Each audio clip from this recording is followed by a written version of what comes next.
بسم اللہ الرحمن الرحیم۔ ایک نبی اندھیری رات طوفان سے لڑتا جہاز اور سمندر کی گہرائیوں میں ایک ایسی دعا جس نے طریق بدل دی۔ السلام علیکم دوستو، آج ہم آپ کو سنائیں گے یونس علیہ السلام کی وہ کہانی جو ہمیں صبر، توبہ اور اللہ کی رحمت کی اصل قیمت سکھاتی ہے۔ یونس علیہ السلام کو اللہ تعالیٰ نے رسول بنا کر عراق کی ایک قوم نینوا بھیجا۔ وہ قوم گمراہی میں ڈوبی ہوئی تھی، وہ لوگ سننے کو تیار ہی نہیں تھے۔ کئی سالوں تک یونس علیہ السلام نے انہیں بار بار سمجھایا، بار بار بلایا، لیکن وہ قوم نے انکار کیا اور مذاق اڑایا۔ ایک وقت آیا جب یونس علیہ السلام دل سے رنجیدہ ہو گئے، ان پر وہ ظلم ہونے لگا تو انہوں نے اس قوم کے لوگوں سے کہا، تم پر جلد اللہ تعالیٰ کا عذاب آنے والا ہے، اور بنا اللہ تعالیٰ کی اجازت کے اس بستی سے نکال گئے۔ یونس علیہ السلام کو اللہ تعالیٰ نے صرف 7 دن کی مہلت دینے کی اجازت دی تھی، جس کے بعد ان پہ عذاب نازل ہوتا، لیکن یونس علیہ السلام کو خود بستی سے نکال جانے کی اجازت نہیں دی تھی۔ جب یونس علیہ السلام نے 7 دن کی مہلت کا اعلان کیا تو آپ خود غصے سے بنا اللہ تعالیٰ کی اجازت کے وہاں سے نکال گئے۔ یونس علیہ السلام کے جانے کے بعد ہی ان کی قوم پر عذاب کی علاماتیں ظاہر ہونے لگیں۔ ان کی طرف ایک کالا بادل آ رہا تھا جس میں آگ کے شعلے نظر آ رہے تھے۔ پھر انہوں نے 3 دن تک اللہ تعالیٰ سے توبہ کی اور سب نے ایمان لایا۔ 3 دن کے بعد اللہ تعالیٰ نے ان پر عذاب ہٹا دیا۔ بے شک وہ رحمان بڑا مہربان معاف کرنے والا ہے۔ یہ اس کی ہے شان ہے کہ 1,20,000 ہزار لوگ ایمان لائے اور ان کے نبی وہاں موجود بھی نہیں تھے۔ یونس علیہ السلام کو اس بات کا علم نہیں تھا کہ ان کی قوم نے ایمان لایا ہے۔ وہ بستی چھوڑ کر غصے سے سمندر کی طرف چلے گئے تھے۔ وہاں انہوں نے ایک کشتی میں سواری کی جو لوگوں اور سامان سے بھری ہوئی تھی۔ جب کشتی چلی تو اچانک بہت بڑا طوفان آ گیا، جہاز ڈوبنے کے قریب تھا۔ لوگوں نے اپنا سامان سمندر میں پھینکا تاکہ جہاز ہلکا ہو، لیکن پھر بھی اتنا فرق نہیں پڑا۔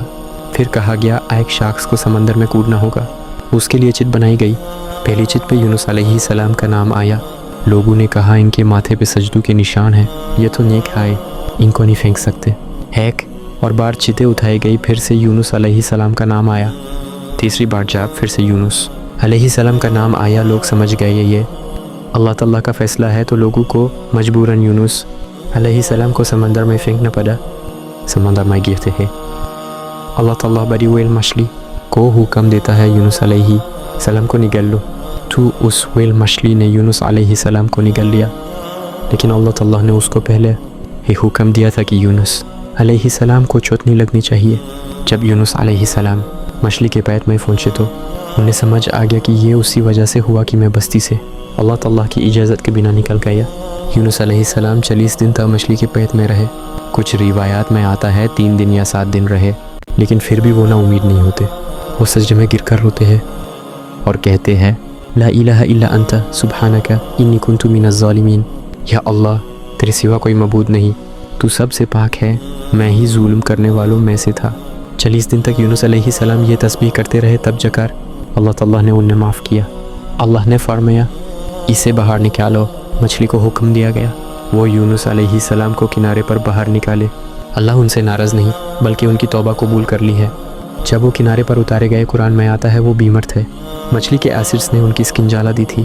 اللہ تعالیٰ نے یونس علیہ السلام پر سایہ کرنے والا ایک پھلدار درخت اگا دیا۔ اس پیڑ سے ایک خوشبو آتی تھی جو انہیں کیڑے مکوڑوں سے دور رکھتی تھی اور انہیں دھوپ سے بچاتی تھی۔ اسی وجہ سے اللہ تعالیٰ نے اس پیڑ کو یونس علیہ السلام کے پاس ہو گیا تھا تاکہ وہ ہر طرح کی تکلیفوں سے بخے۔ یہ ہے اللہ تعالیٰ کی قدرت، سبحان اللہ۔ اور ایک بکری اللہ تعالیٰ کے حکم سے ان کے پاس آتی تھی جو انہیں دودھ دیتی تھی۔ دھیرے دھیرے ان کی صحت بہتر ہوئی اور اللہ تعالیٰ نے انہیں اپنی قوم جانے کی اجازت دے دی۔ اس کے بعد یونس علیہ السلام واپس اپنی قوم کے پاس جاتے ہیں۔ وہ دیکھتے ہیں کہ پوری قوم نے ایمان لایا ہے۔ یہ دنیا کی پہلی قوم تھی جو پوری کی پوری ہدایت پر آ گئی۔ اللہ جس سے چاہے ہدایت دے اور جس سے چاہے گمراہ رہنے دے۔ اللہ تعالیٰ کو کسی کی مدد کی ضرورت نہیں۔ اللہ اکبر۔ دوستو، اس کہانی کا سب سے بڑا سبق یہ ہے، جب سب راستے بند ہو جائیں، جب سب اندھیرا ہو، تب بھی اللہ کا راستہ کھلا رہتا ہے، اور کبھی کبھی ایک سچی دعا سب کچھ بدل دیتی ہے۔ السلام علیکم۔